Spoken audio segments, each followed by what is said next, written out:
بسم اللہ الرحمن الرحیم۔ آج ایک اور چھوٹی سی غزل ہے، صرف 5 اشعار ہیں اس میں، اس کے بارے میں کچھ ڈسکشن کرتے ہیں۔ یہ ہے کہ نم غم کی غمازی کرتا رہتا ہے، نم غم کی غمازی کرتا رہتا ہے، غم نم کو ہی راضی کرتا رہتا ہے۔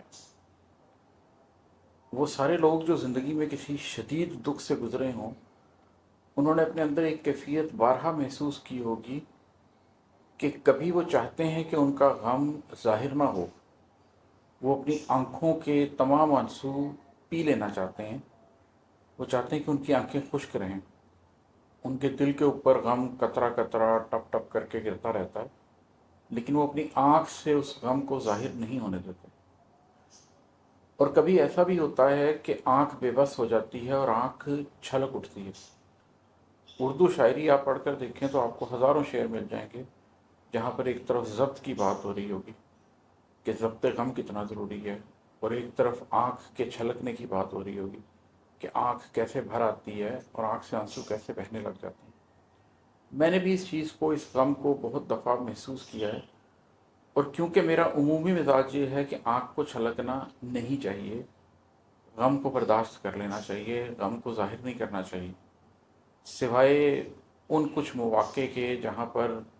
آنکھ کا چھلکنا بہرحال ضروری ہو جاتا ہے۔ تو اس تناظر میں یہ شعر ہے کہ نم غم کی غمازی کرتا رہتا ہے۔ آنکھ کا جو نم ہے وہ کبھی آنکھ چھلک جاتی ہے، کبھی آپ کی پلکوں کے کنارے پر ایک آدھا موتی آ ہی جاتا ہے، کہیں آنکھ تھوڑی سی بھری آتی ہے، اور وہ جو نم ہے جو آپ کی آنکھ میں آتا ہے وہ غم کی غمازی کرتا ہے، وہ پھر بتاتا ہے کہ آپ کے اندر کتنا غم ہے۔